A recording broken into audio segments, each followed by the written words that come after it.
From the Understood Podcast Network, this is In It, a podcast about the ins and outs, the ups and downs of supporting kids who learn and think differently.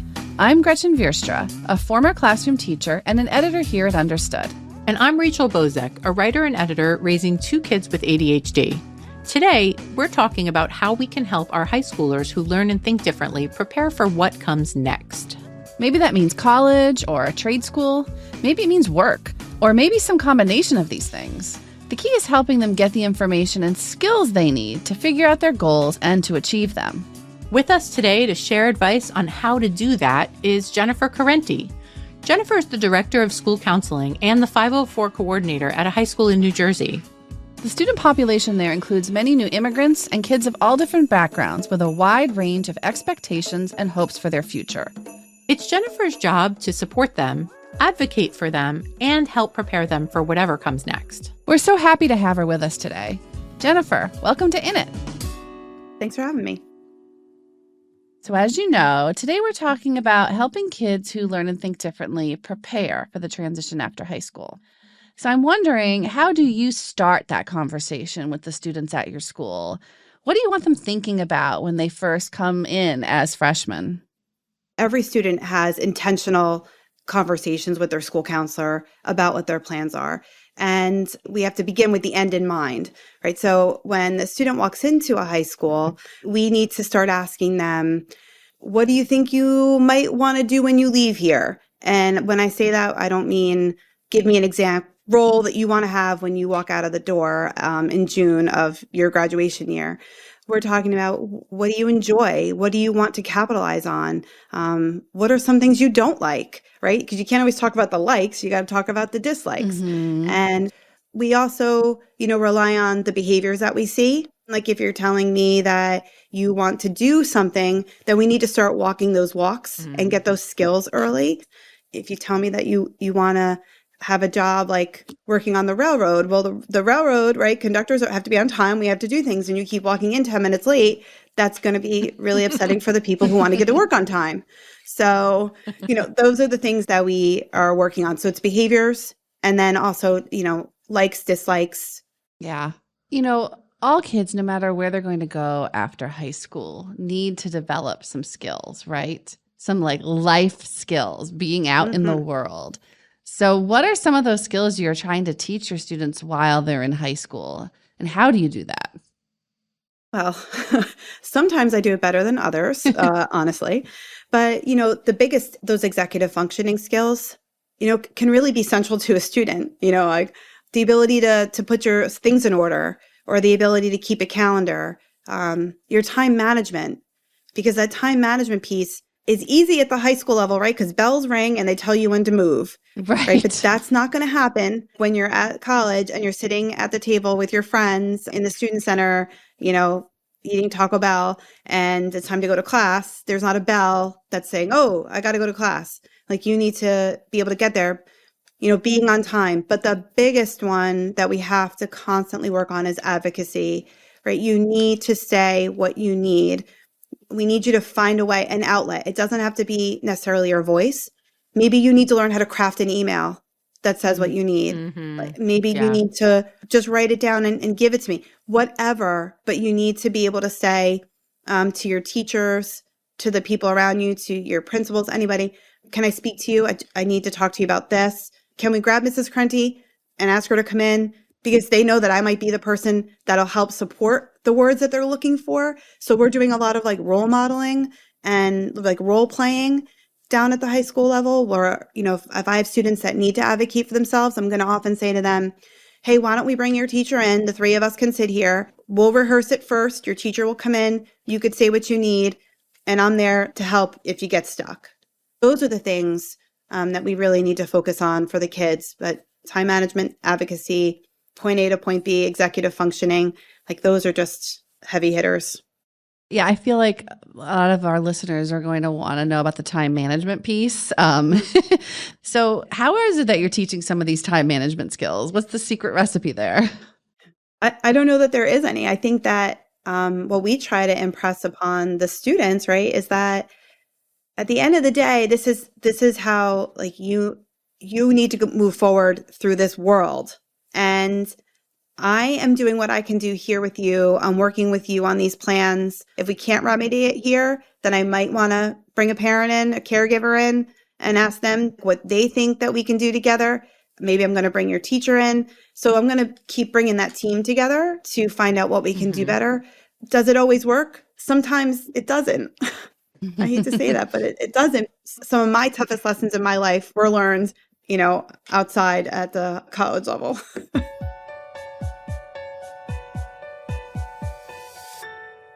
So let's focus for a minute on those students who know they want to continue their education after high school, whether that means a 2-year college, a 4-year college, a trade school. Who should they talk to as they try to figure out what school would be a good fit for them? Everybody. Talk to everybody. Talk to everyone. Talk to the admissions rep that visits your school. You don't have to do it in front of everybody.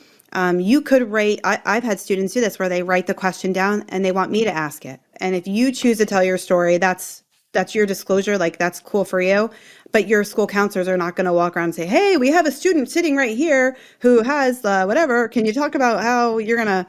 So we will ask students ahead of time if they want to write something down. For all students, maybe there's a shy kid, who just doesn't want to ask the question. So we will do that. And we would encourage you to have those conversations with everybody. I mean, even your teachers, right? Your teachers went to college usually for a content specific area. What was it like for them? Did you have to do this? Having those conversations makes the kids feel better about what's to come. Mm-hmm. So what kinds of questions would they be asking or writing down for you to ask? So, I mean, we've had kids ask, is there an Office of Students with Disabilities on campus? We've had students ask what kind of accommodations could be offered. We have kids ask about, like, are there jobs on campus? Because, like transportation is an issue for them. We talk about job placement, if there's an internship, study abroad options, like who's eligible to go on those. So those are the variety of areas that we've had students ask those questions.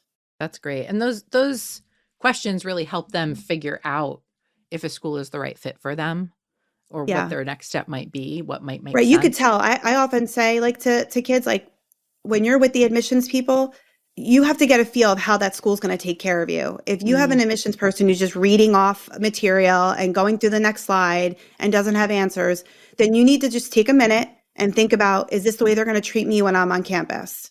So I encourage the students to really hear what people are saying to you. If they say, oh, you got to contact the Office of Student Disabilities and they don't know anything, that worries me. Yeah. Well, you just started to answer my next question, but I have a feeling there's more. What are some signs that a school might be just a bad fit for someone with learning and thinking differences?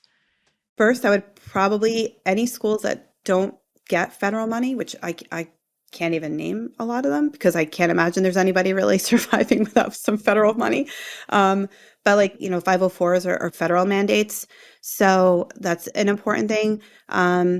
You may also look at what they're able to say about the accommodations that they provide. There are different levels for schools, like level 1, level 2, and then a structured experience. So there's actually a book, K&W, that will list the schools and how much resource they will give a student. That's helpful. We have that book in our office. I'm sorry. Can you go back to this level 1, level 2? I don't know what that is. So I'd love to know what that is. So there are like levels of support that schools offer, and like some level 1s might offer just basics, right? Some level 2 schools might offer like a little bit more resources. Maybe they have headsets for you. Maybe they pay kids to take your notes. And then there's like the structured schools that are geared towards individual education plans, that are geared towards more structured experiences focused on students with disabilities. So there are different levels of schools. We are seeing more and more schools begin to incorporate higher levels of resource for students with disabilities. How do you find out, though, what sort of level a school is? How would you know that information? So that K&W book tells me a lot. KNW? Okay, I just looked it up. Here's the full title if anyone wants to make a note of it. It's the K&W Guide to Colleges for Yes. Students with Learning Differences. Yeah, I just call it the K&W, but like that's one of they'll tell us a lot about, I think, about the schools in the area that might be supportive. So a lot of times I'm going to look on the websites and I'm going to see what the resources are, what offices they house on campus that will help our students, and give that information to the students and the parents to see if it fits. So then if I'm a parent going on a website for a college my kid is interested in or trade school or whatnot, what is the name of the office that I'm looking for? Like, is there one specific name or do they go by all different kinds of names? They name them all kinds of things. Mostly they like to make them so like they have like cute little names like oars or, because like they're helping you. Oars like rowing a boat? Yeah, like rowing oars, but it's like the Office of Accessibility Resources, right? Like they try to make it cute. So what I usually do is in the search bar is type in disabilities and it's going to pop up, right? So it's going to show me, what the name of the office is. Montclair State just started an Office of Student Belonging. So again, I think that we're seeing this Office of like the Student Resources branching out to cover a variety of resources, right? Not just like the learning disabilities, but also mental health issues that might emerge, social, emotional. Majority of schools that we see are looking to support students, right? Because retaining students past freshman year is important to a school. And so they're going to do what they can to keep those students engaged in the college process.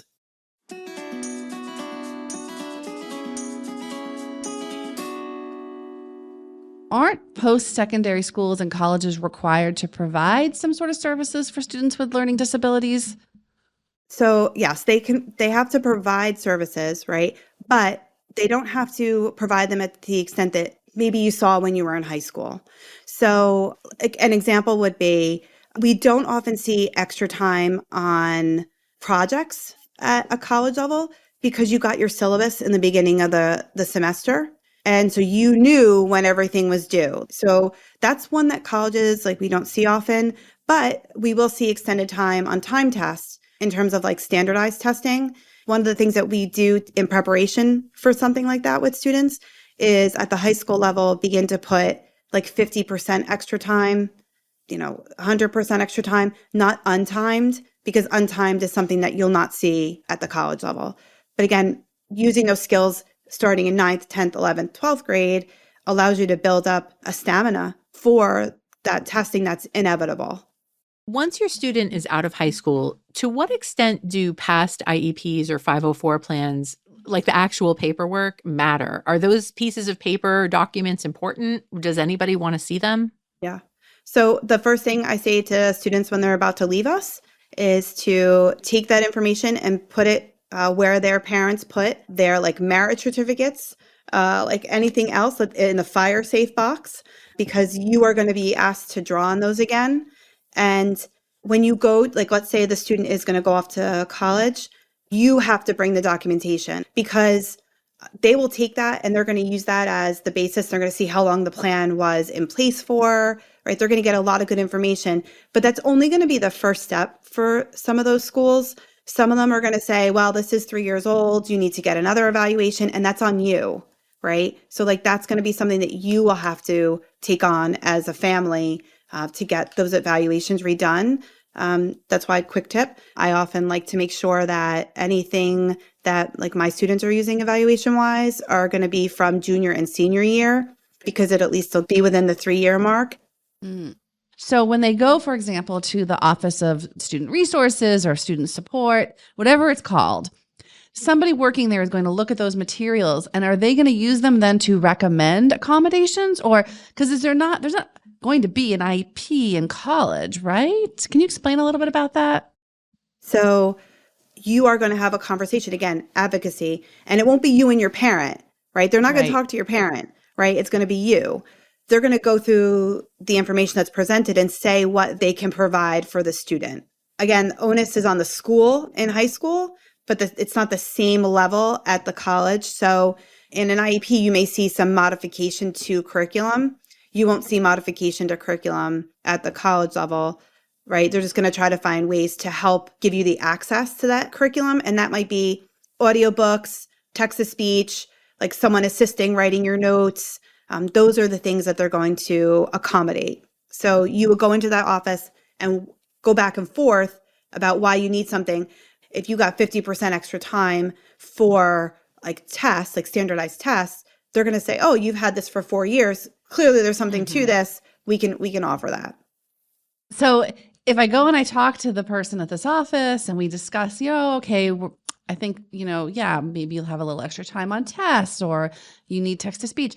How do my professors know this? Do I have to tell them? So schools may do it different ways. Most schools, they work with you on your schedule because one of the accommodations that you might get is priority scheduling. That's a nice one too. So they will work with you on making sure that there are professors are knowledgeable, are able to get these resources. A lot of times the school is working with the professors to say, hey, this student is on your roster and they need this. Like they're not going to say what the issue is. Okay. That's confidential. Right. Again, disclosure is on the person, is not on the people administering the plan. So they wouldn't say what the issue was. They would say, this is what the student receives. Got it. So I think a lot of students with learning and thinking differences, and also sometimes their parents, don't even think that post-secondary school is an option. Do some of your students or their families need confidence boosting in this area? And what do you tell them when they come to you with kind of that perspective? We're going to kind of break down some of those, misnomers that might be in their minds about what is possible, what's not possible, and try to break down what's the real hang up, like what are you worried about, and then backtrack from there and try to figure out what we can do to either ease the fear or work towards a different angle. Maybe they're right. Like maybe their fear is very real and we need to do a bit of balancing. And if we still have a family that's feeling unsure about what they want to do, then I'm going to encourage them to look at the community colleges in the area. You may want to maybe take a class, maybe take 2 classes, but still you're entitled to the services. Or especially after the pandemic, we're seeing a lot of students not go directly to college. Like we are seeing students who go off into the world of work and who are joining like real estate because they have an entrepreneurial spirit. And that's what's leading them. And like I said, if we're working with the students from 9th grade to 12th grade, we've done an interest inventory and we begin to highlight the areas that the students feel the most confident in or they feel the most connected to and build off of that. And we give them options like, here's a career that needs a little bit of education, needs a little more education, needs lots of education. Sometimes you have to say to a student, you want to be in the medical field. Do you want to be in school for 8+ years? And if if that's something you don't want to do, we need to find something else in the medical field that could still give you what you're looking for without maybe that much education. Maybe you can't afford 8 years of education. That's right. The truth too, When you're having that other conversation, so the non-post-secondary school conversation, but you're talking to the student who says, I'm going to go get my real estate license, or I'm going to work in some other capacity. Do you talk with them about accommodations at whatever their next stop is going to be? Yeah, so depending on the size of the company determines whether or not they have to follow the federal mandate. So that's something that you may want to find out before you're interviewing for a space. Again, something that we talk about with students when they're about to go into the world of work. Because don't forget, jobs, careers and stuff like that, their responsibility is a little different. The burden isn't placed on the employer, right? They're going to do their best to accommodate you, reasonable accommodation. That's what they're responsible for. So let's go down the real estate rabbit hole there, right? So if you are having open houses, but you need to make a flyer for the open house, but that's not something you don't know how to kind of handle that or how to get it in on time. So maybe you need to do text to speech. That might be reasonable. They might be able to have a program that has text to speech, but there are some companies that may not offer that. Those are things you have to consider. It's also interesting because at the high school, we're compelling you to be in classes from 8 o'clock to 3 o'clock and do all the classes that we're telling you are necessary to get your high school diploma. When you go to the world of work, you're doing what you want, in your space of your concentrated area.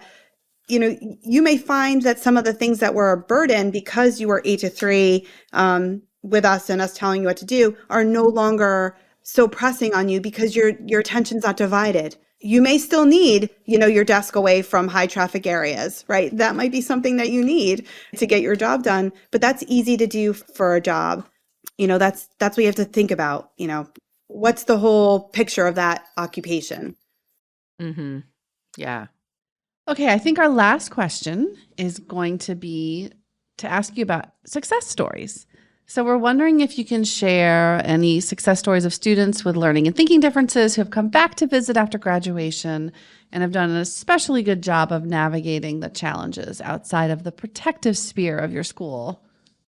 Right. So we have had students come back and join even our, the staff, who've become educators. We've had students that come back and tell us about the store that they opened after they got their business degree.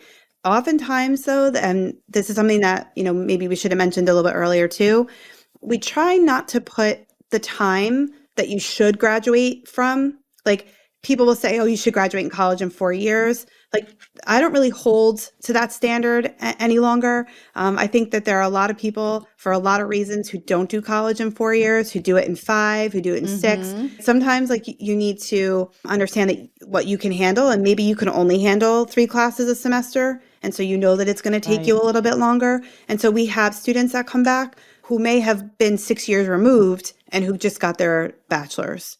And that's amazing. That's amazing. Because you persevered and your stamina grew and you did what you needed to do so that you could have what you wanted. And it's always amazing, no matter what the story is. We're always excited to hear what our students are doing. Yeah. So, Jennifer, before we wrap up, are there any points that we didn't get to that you'd like to mention here? I think the most important thing that I'd want everybody to know is that you should use your school counselors as a resource. You can rely on your school counselors, and your school counselors love your students. Well, I think that really came through in this conversation. Thank you so much for joining us today, Jennifer. Yes, thank you. This was a great conversation. My pleasure. Wow, we just got so many awesome tips from Jennifer. Yes. Before we go, I want to add one more. You know how Jennifer mentioned that colleges are going to want a relatively recent evaluation for incoming students with learning and thinking differences? Yeah. Well, Andy, one of our in-house experts, reminded me that if you try to get one of those after your kid has graduated from high school, you're looking at a 6 to 12-month wait and maybe a very steep price tag and one that insurance might not even cover. So you really, really want to get that evaluation done before your kid graduates, since schools are obligated to provide an evaluation, and they're going to do it at no cost to the family. But here's the catch. You need to get that process rolling early, anywhere from 18 months to 2 years before your kid graduates. Wow. Yeah, that's a great point. And those free and up-to-date evaluations would probably be important for any graduate with learning and thinking differences to have, even those who are not college bound. So definitely put that on your to-do list if you have a rising junior.